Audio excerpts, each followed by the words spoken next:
Hi, everybody.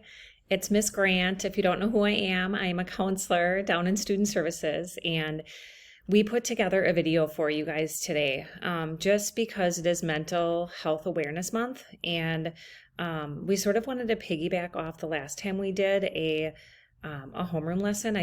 Ms. Dillman did an awesome job on talking to you guys about anxiety and stress because we're seeing a lot of students come down to student services with those two things.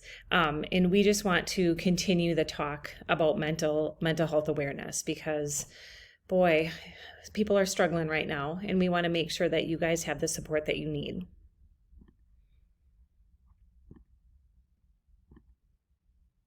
Okay, so the color for Mental Health Awareness Month is green.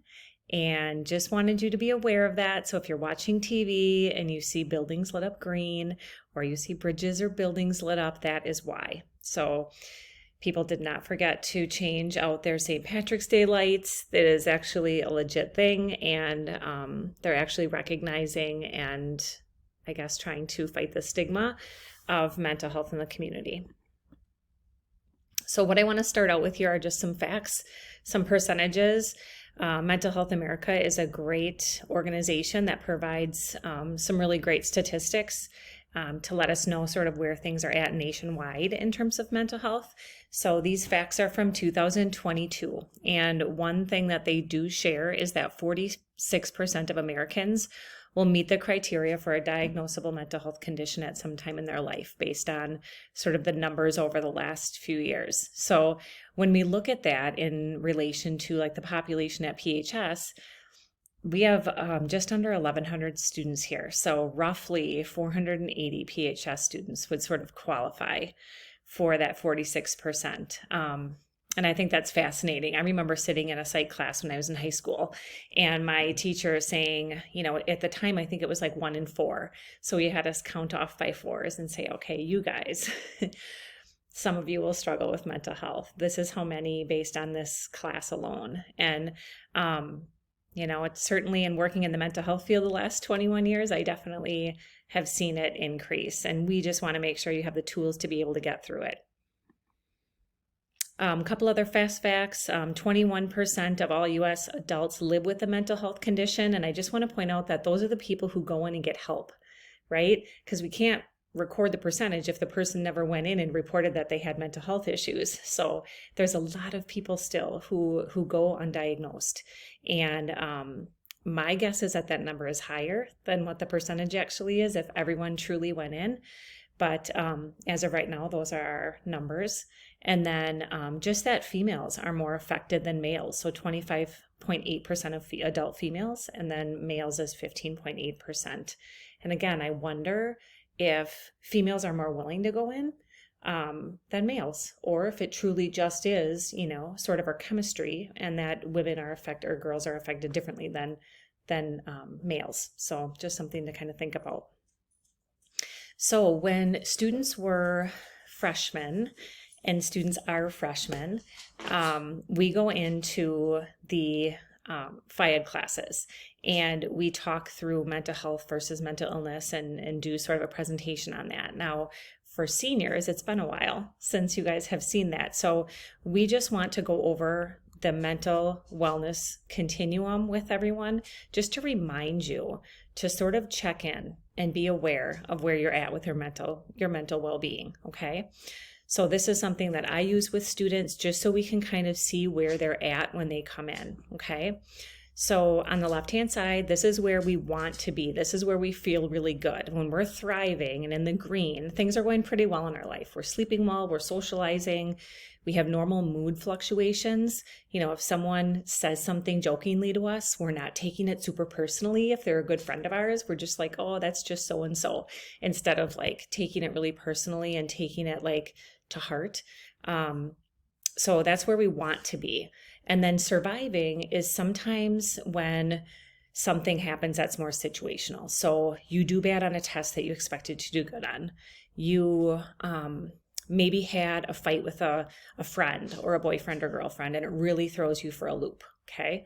So sometimes when that happens, you still can have some symptoms within your mental health. So you could be irritable or sad, or want to kind of isolate and just decrease your social activity. Have low energy, your body might ache a little, don't feel like doing much. So surviving though, when you're in that mode, usually with a little bit of support and using like positive tools to kind of turn your mood around or your mental health around, you can get back to that thriving pretty quickly. Okay. So we see a lot of kids in that surviving stage when they come down to student services in a school. So if people don't get help when they're surviving and things continue to get bad with their mental health, that's when you move into struggling. And that is when, either you don't have any coping tools of how to get better, or you don't have the support needed around you.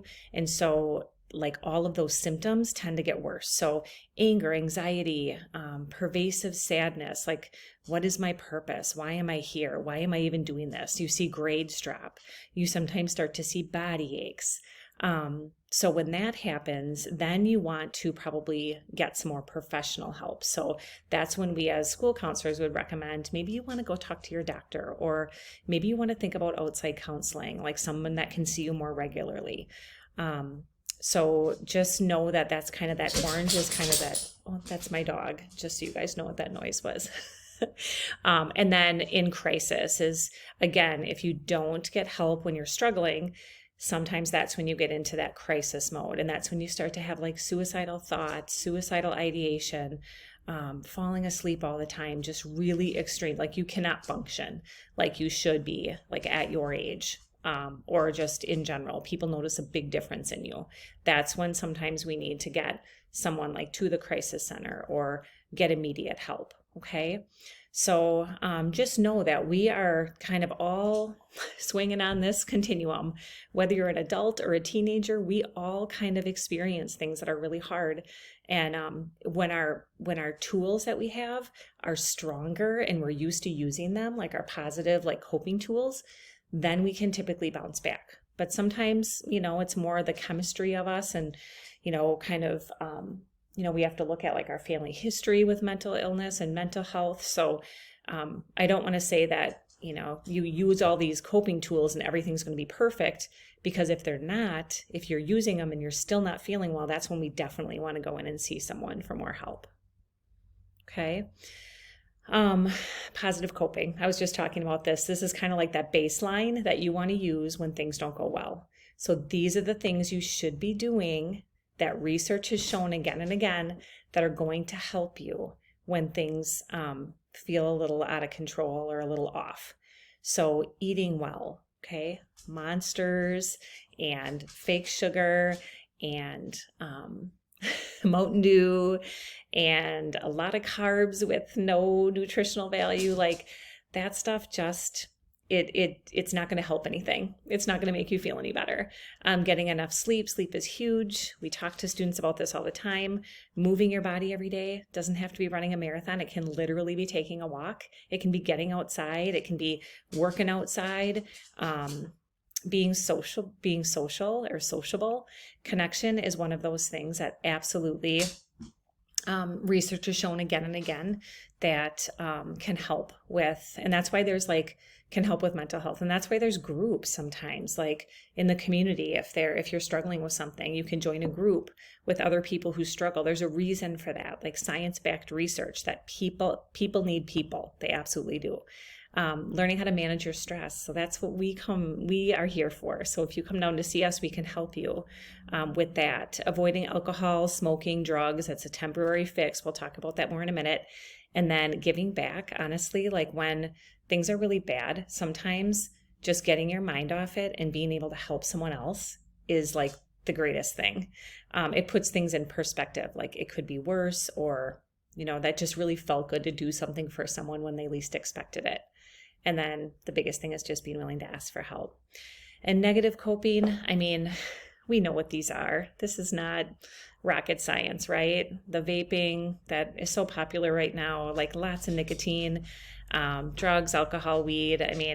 We all know that, some people choose to do this, but the issue with some of these things, risk-taking behavior, compulsive spending, avoidance, like school avoidance, like I'm not going to school, I hate school, it gives me anxiety, or I'm going to hide out in the bathroom instead of going to class. Like those are all negative coping.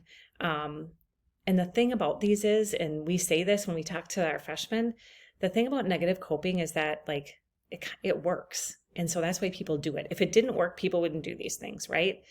But it's important to remember that they provide instant relief, like in that moment. It's like Band-Aid after Band-Aid after Band-Aid every time you do this, but it's not getting to like the major infection that's in your body. So we need to make sure we're addressing that major issue that is causing you to feel like you need to do these things to feel good, right? And then we also just have to pay attention to like how the people around us, our 5 people, right? How are they dealing with things? So whether it's our family, our friends, like is everyone around us doing these things? So we sort of learn from people around us how to deal with stress, how to deal with life. And if you see people around you when they're stressed out saying, oh, I'm just going to go for a walk, or I have to get together, I can't wait to get together with a friend, I just feel like really disconnected right now and I really need to see my friends.